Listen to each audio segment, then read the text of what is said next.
صحابہ کرام میں سے کتنے لوگ تھے جو حضور علیہ الصلوۃ والسلام کے قدموں میں بیٹھ کے کلمہ پڑھ کے مسلمان ہوئے۔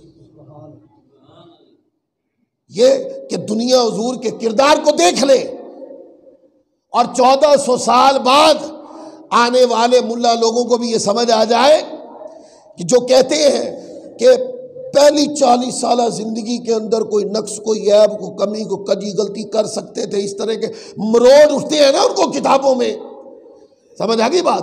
تو اگر پہلے اعلان نبوت ہو جاتا اور قرآن کا نزول ہو جاتا تو آج جو لوگ آقا کی بے مثالی بیان کرتے، زبانیں اڑتی ہیں جن کی، تو وہ کہتے کہ حضور کا کوئی کمال نہیں ہے، یہ تو قرآن نازل ہو رہا تھا وہی سب کچھ ہے۔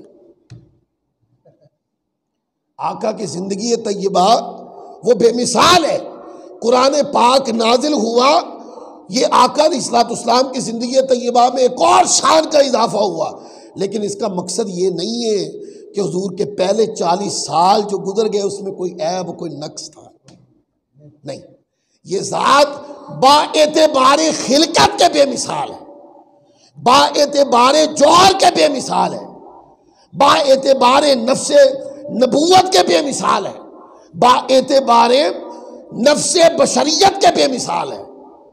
تو کوئی آقا کی زندگی میں دو گرے مت لگائے۔ کچھ لوگ ایسے ہوتے ہیں زور لگا کے تقریر کر رہے ہوتے ہیں، وہ یہ بات کر جاتے ہیں، نہیں جی وہ اعلان نبوت کے بعد والی زندگی بڑی بے مثال ہے، چونکہ قرآن نازل ہونے لگ گیا تھا نا۔ پہلے والی زندگی میں بعض مقام پر غلطی آتی ہے، بعض مقام پر یوں ہوا، بعض مقام پر یوں ہوا، بعض مقام پر یوں ہوا، وہ بعض مقام پر یوں ہوا ہمیں تو نہیں ملا بھی، کہاں ہوا؟ یہ کون سی کتابیں پڑھتے ہیں وہ لوگ کہ بعض مقام پر یوں ہوا تو بعض مقام پر یوں ہوا؟ ان بعض پڑھنے والوں کو یہ بعض نظر نہیں آتا کہ آقا علیہ الصلوۃ والسلام جب پیدا ہوئے تو اس مقام پر یہ ہوا کہ کعبہ سجدے کی طرف جھک گیا۔ ان بعض کی بیماری رکھنے والے لوگوں کو یہ نہیں سمجھ آتی کہ حضور کی ولادت ہوئی تو آپ کی ولادت کے وقت ایک نور چمکا اور آپ کی والدہ نے فرمایا ملک شام کے محلات میں نے ادھر مکہ میں بیٹھے دیکھ لیے۔ وہ بعض یوں لگا، بعض یوں لکھا ہے، ان بعض کو یہ تو نظر نہیں آیا کہ یہ واقعہ بھی قرآن کے نازل ہونے سے پہلے اور اعلان نبوت سے پہلے تھا۔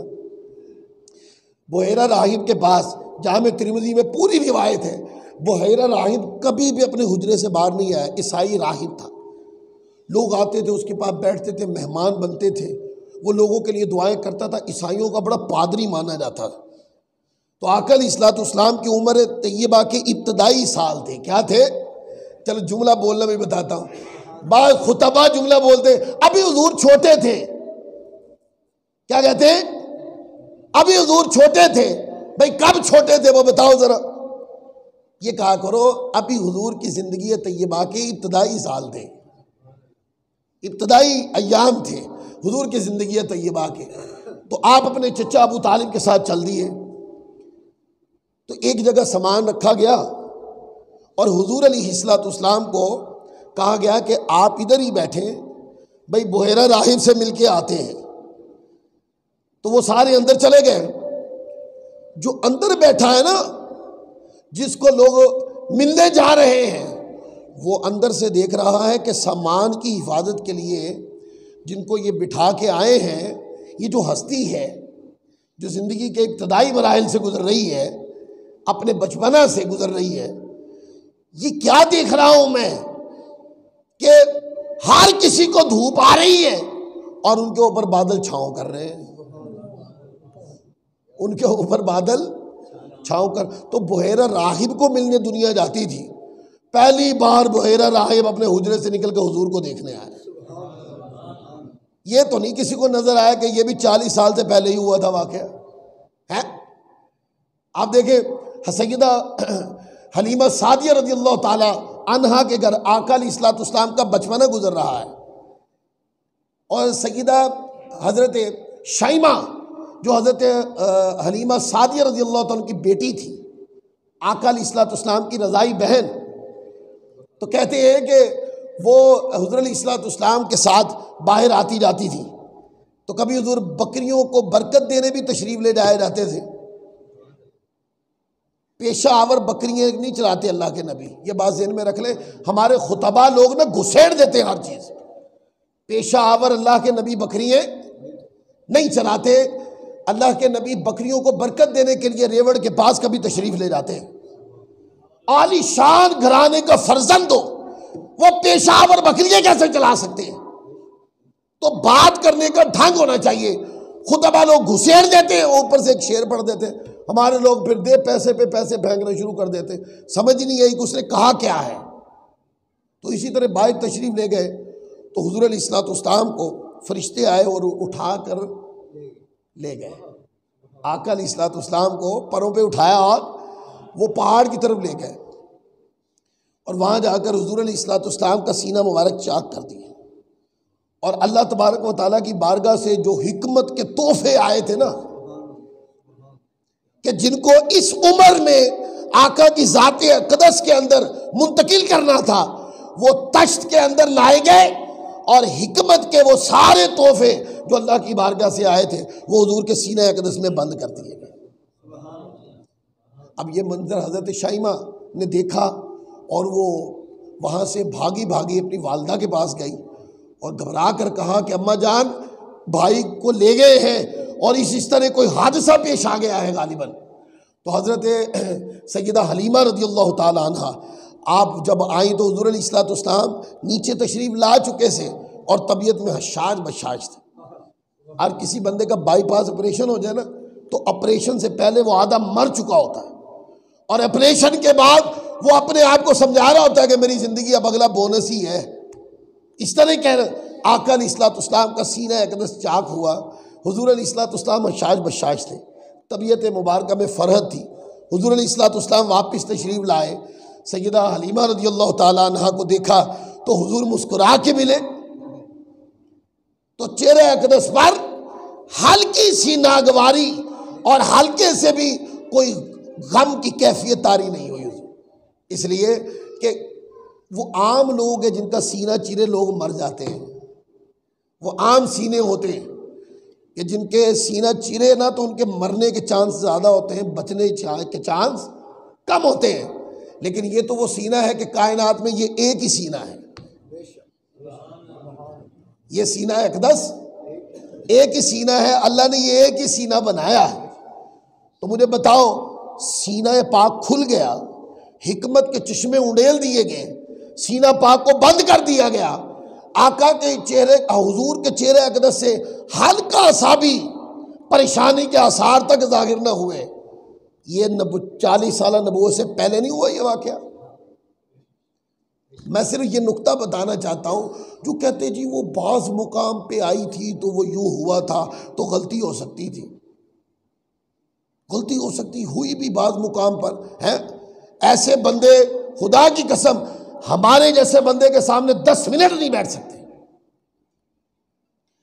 یہ کہنا کہ آگے بھی بتاتا ہوں کہ 40 سال پہلے آقا کی زندگی طیبہ میں کوئی نقص ہے، ہم اس بات کو کفر گردانتے ہیں، اس لیے کہ یہ قرآن کے خلاف ہے۔ میں آگے آتا ہوں، پھر آپ دیکھیں حضور علیہ الصلوۃ والسلام نے اعلان نبوت نہیں فرمایا ابھی، یہ مدینہ پاک میں آ کر حضور نے بات فرمائی۔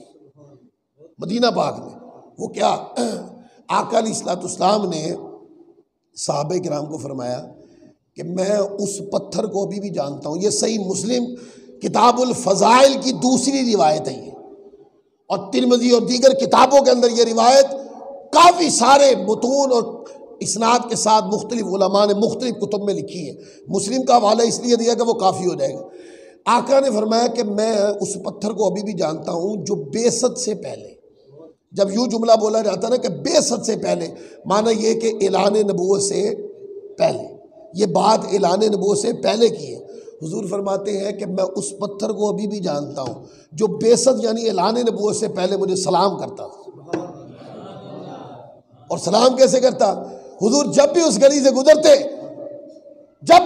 گزرتے تو وہ پتھر حضور جیسے گزرنے لگتے، پتھر کہتا السلام علیکم یا رسول اللہ، حضور میرا سلام قبول کرو۔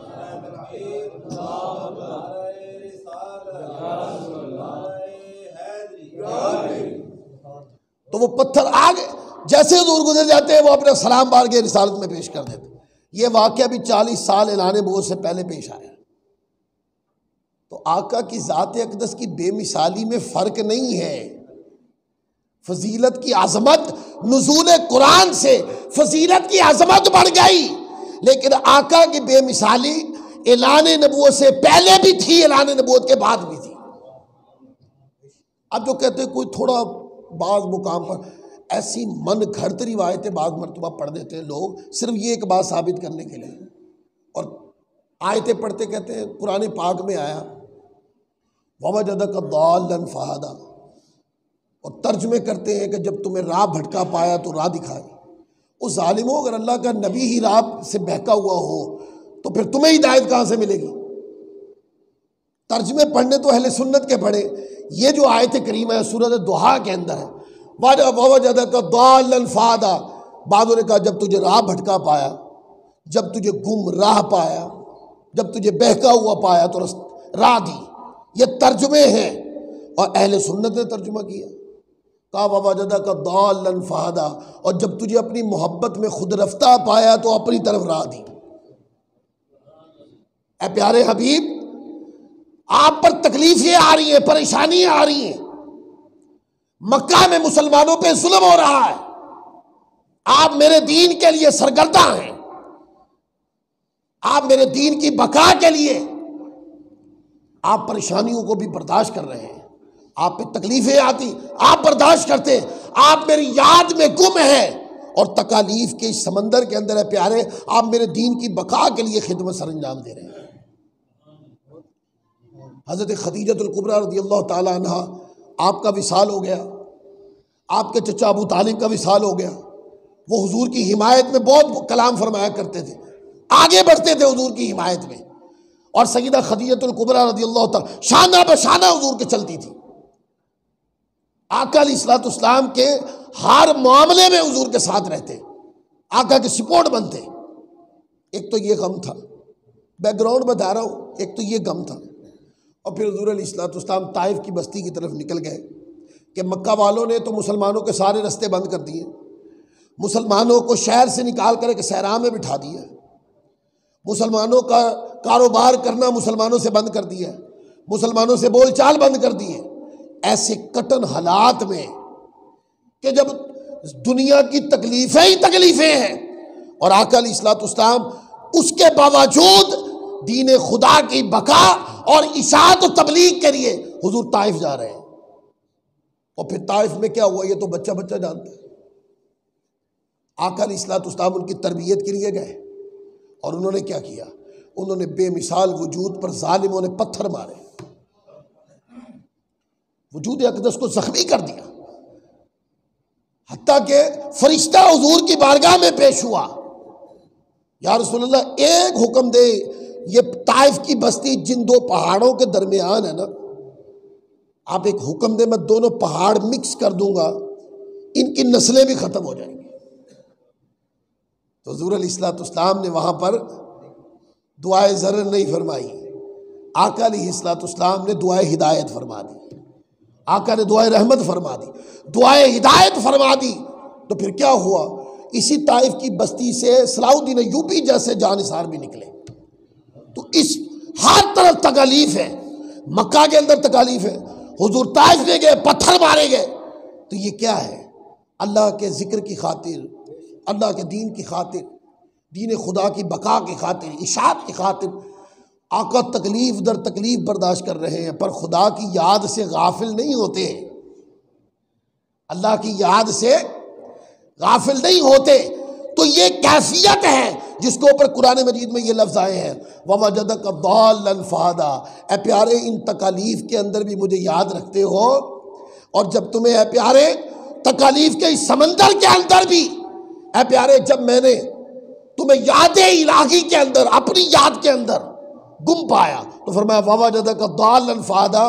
اے پیارے جب تجھے اپنی محبت میں خود رفتہ پایا تو پھر ہجرت سے پہلے آقا کو معراج پہ بلا لیا، اپنی طرف بلا لیا. یہ ہے وَوَجَدَكَ ضَالًّا فَهَدَىٰ کا بیک گراؤنڈ، کہ تکلیف میں ہے آقا پر اللہ کی ذکر ترک نہیں ہوتا، تکلیف میں ہے حضور پر اللہ تبارک و تعالیٰ کے ذکر کی، عبادت کی طبیعت مبارکہ کے اندر ایک رتی بھی فرق نہیں آتا. تو فرمایا آپ ہمیں ایسے ہی یاد کرتے ہیں. تو پھر اس غم کی کیفیت کے اندر، تکالیف کی کیفیت میں اللہ نے معراج پر بلایا حضور علیہ الصلوۃ والسلام کو، اپنی قربتوں میں بلا کر حضور کا سارا غم ہی دور کر دیا. تو یہ اس بیک گراؤنڈ میں ووجدک ضالا فہدی کا ترجمہ کیا کرنا چاہیے تھا؟ جب تمہیں بہکا ہوا پایا ظالموں، جب تمہیں گمراہ پایا، یہ ترجمے کرتے. ووجدک ضالا فہدی یہ سنیوں کا ترجمہ ہے کہ جب تجھے اپنی محبت میں خود رفتہ پایا. اس کا عام ترجمہ یوں ہوگا جب تجھے اپنی محبت میں گم پایا.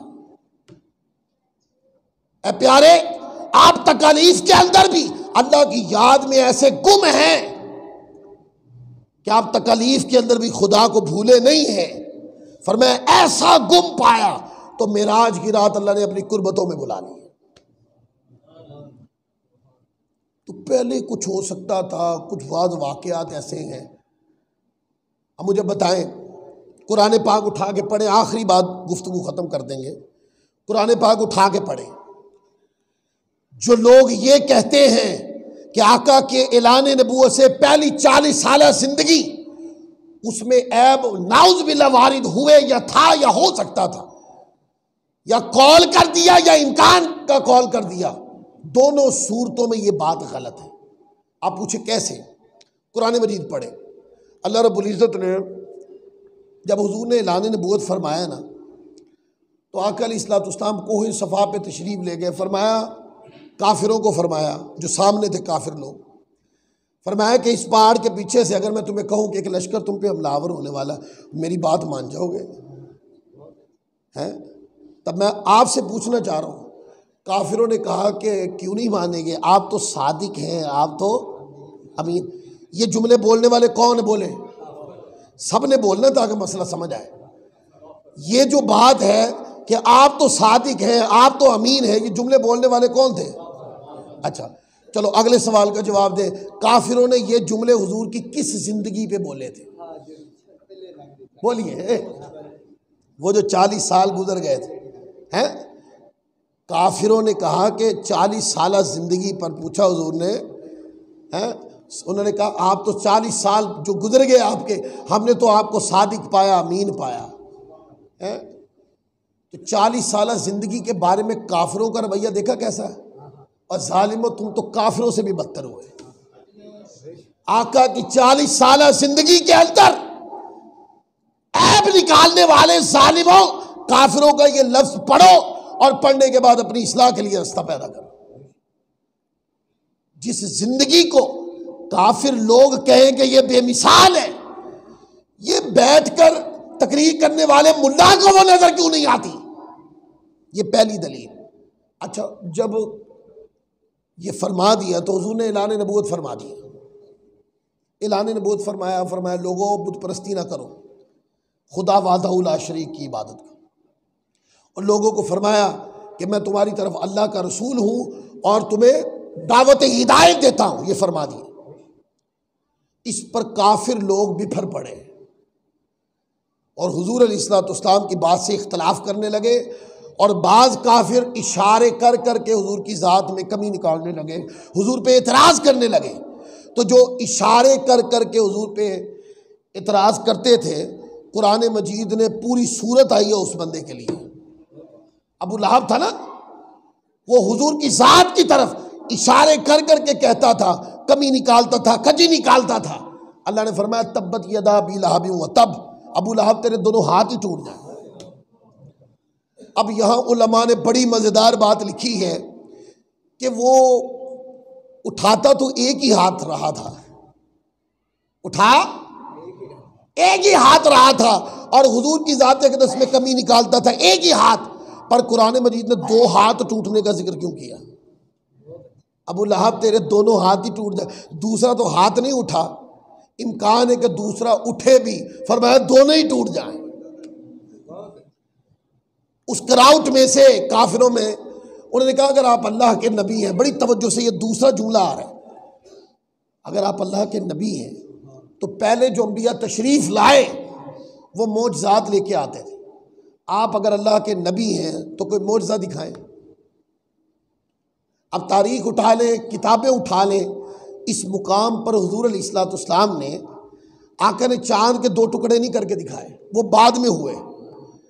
سورج پلٹا کے نہیں دکھایا، وہ بعد میں ہوا۔ بعد میں تو کٹے ہوئے دھڑ بھی جڑے، نکلی ہوئی آنکھ بھی، اس کو بھی نورانیت بخشی۔ آقا علیہ الصلوۃ والسلام نے تھوک مبارک سے چشمہ پانی کا اوپر بھی لائے، حضور علیہ الصلوۃ والسلام کی مبارک انگلیوں سے پانی کے چشمے بھی بہے۔ تو پھر تو ان گنت معجزات ہیں نا بعد میں۔ لیکن اس مقام پر جب انہوں نے کہا کہ آپ اللہ کے نبی ہیں تو آپ کوئی معجزہ دکھائیں، تو قرآن مجید کے یہ لفظ ہیں۔ سورۃ یونس پارہ نمبر 11 اٹھا لیں، یہ آیت نمبر سورہ یونس کی شاید 11 ہے، 11 یا 16، مجھے صحیح سے یاد نہیں۔ یہ دوسرے رکوع کے اندر سورۃ یونس کا دوسرا رکوع بنے گا یہ، اور پارہ نمبر 11 کا یہ 6واں رکوع بنے گا۔ اٹھا کے پڑھیں۔ آقا علیہ الصلوۃ والسلام کو جب کہا کہ آپ اللہ کے نبی ہیں تو کوئی معجزہ دکھائیں، تو حضور نے فرمایا فقد لبثت فیکم عمرا من قبلی، فرمایا کیا میں تمہارے اندر ایک عمر نہیں گزار چکا ہوں؟ کیا میں تمہارے اندر ایک عمر نہیں گزار چکا ہوں؟ ساتھ فرمایا افلا تعقلون، تم عقل نہیں رکھتے؟ انہوں نے پوچھا معجزہ۔ آقا علیہ الصلوۃ والسلام نے اپنی ذات طیبہ اور 40 سالہ گزر گئی زندگی کو حضور نے بطور معجزہ ہی پیش فرما دیا۔ یہ کائنات عرضی کا پہلا واقعہ تھا، پہلا، کہ اللہ کے نبی نے دعوی نبوت کے اوپر اپنی ذات کو پیش کر دیا۔ انبیاء معجزات لاتے تھے، پر حضور نے تو اپنی ذات کو ہی بطور معجزہ پیش کر دیا، تو کیا جوڑیں گے کہ انبیاء معجزات لے کے آئے، یہ سراپا معجزہ بن کے آئے، سراپا معجزہ بن کے آئے۔ تو حضور نے اپنی ذات کو پیش کر دیا، فرمایا میں تمہارے اندر ایک عمر گزار چکا ہوں۔ اچھا آپ سے پوچھتا ہوں، یہ کس عمر کی بات کر رہے ہیں؟ بولیے بھئی 40 سال کی عمر میں تو اعلان نبوت فرما رہے ہیں، اور کافروں کو بطور معجزہ فرما رہے ہیں کہ میں تمہارے اندر فقط لبثت فیکم عمرا من قبلی، میں تمہارے اندر ایک عمر گزار چکا ہوں۔ یہ کس عمر کی بات کر رہے ہیں حضور؟ اب بولو سنیوں کو سیکھ بھی لیا کرو، کس عمر کی بات کر رہے ہیں آقا؟ جو گزر گئی 40 سال کے ہیں؟ اے ظالموں، وہ جو گزر گئی 40 سال عمر ہے وہی تو بطور معجزہ پیش کی تھی آقا نے۔ اور اٹھا کے پڑھو کتابیں، جو معجزہ ہوتا ہے، معجزہ دلیل قطعی ہوتا ہے، معجزہ بے مثال ہوتا ہے۔ یہ ہو نہیں سکتا کہ اللہ کا نبی کوئی چیز بطور معجزہ پیش کرے اور کوئی دوسرا بندہ اس کے مقابل کوئی چیز لے آئے، ایسا نہیں ہو سکتا، ایسا نہیں ہو سکتا۔ معجزے کے مقابلے کے اندر کوئی چیز نہیں آ سکتی۔ معجزہ دلیل قطعی ہوتا ہے، وہ بے مثال ہوتا ہے، اور ایسی طاقت اور کسی کے پاس نہیں ہوتی۔ تو حضور نے اپنی ذات کو بطور معجزہ پیش کر دیا۔ تو ذات کو معجزے کے طور پہ پیش کرنے کا معنی یہ ہے کہ لوگوں، میں نے 40 سال تمہارے اندر گزارے، اس میں کتنے سویرے ہوئے اور کتنی راتیں آئیں ہیں؟ کتنے سویرے ہوئے اور کتنی راتیں آئیں؟ ذرا کوئی سویرا اٹھا کے چیک کرو، کوئی رات اٹھا کے چیک کرو، کوئی نقص نظر آتا تمہیں؟ ہے کوئی کمی نظر آتی ہے تمہیں؟ اور کافروں نظر آتی ہے تمہیں کوئی کمی؟ اب وہ کافر کیسے کہتے کہ کوئی نقص ہے؟ وہ پہلے کہہ چکے تھے کہ آپ صادق اور امین ہیں۔ تو حضور علیہ الصلوۃ والسلام نے اپنی ذات کو بطور معجزہ پیش کر دیا۔ معنی یہ ہے کہ گزرے ہوئے 40 سال جو ہے یہ بھی بے مثال ہے، اور اگلی جو زندگی ہے طیبہ تھی اس میں تو ساتھ قرآن کا نزول شروع ہو گیا، تو آقا کی فضیلت میں اضافہ ہو گیا، یعنی اس بے مثالی پر لاجواب ہونے کا ایک جامہ چڑھ گیا۔ لیکن آقا کی زندگی طیبہ کا کوئی لمحہ، اب تیسری بات کر رہا ہوں، حضور کی زندگی طیبہ کا کوئی لمحہ ایسے نہیں کہ غیر اہم ہو۔ ممکن نہیں ہے یہ کہ کوئی کہہ دے کہ فلاں لمحہ جو ہے یہ غیر اہم ہے۔ آقا کی ولادت طیبہ سے لے کر حضور علیہ الصلوۃ والسلام کے ظاہری وصال پاک تک، یہ 63 سال کی زندگی کے اندر ایک لمحہ بھی ایسا نہیں آیا کہ کوئی بندہ کہے کہ یہ غیر اہم ہے، ایسا نہیں۔ آپ پوچھیں کیوں؟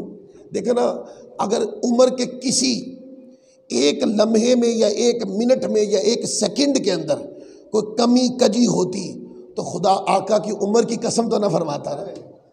بولیے اللہ نے قرآن پاک میں فرمایا لعمرک اے حبیب آپ کی عمر کی قسم.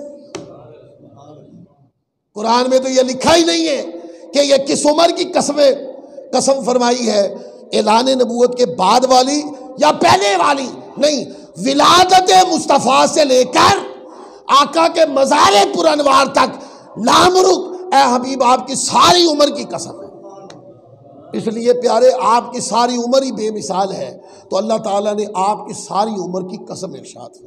تو حضور کی زندگی کا ہر لمحہ بے مثال، اس لیے آقا کی ولادت بھی بے مثال، حضور کا بچپنا بھی بے مثال، آقا کی جوانی بھی بے مثال، حضور کی شباب کی جوانی بے مثال، اور آقا علیہ الصلوۃ والسلام کی زندگی کے آخری ایام بھی بے مثال. ولادت ہو یا وصال باکمال، میرے مصطفیٰ کی زندگی کا ہر لمحہ بے مثال ہے کہ قرآن فرماتا ہے وَلَلْآخِرَةُ خَيْرٌ لَكَ مِنَ الْأُولَىٰ. اے پیارے آپ کی ہر آنے والی گھڑی پہلے سے بہتر ہے. جیسے جیسے گھڑی گزرتی جائے گی آقا کی افضلیت میں، قرب خداوندی میں، فضیلتوں میں اضافہ در اضافہ ہوتا ہے. اللہ تعالی ہم سب کو عمل کی توفیق عطا فرمائے.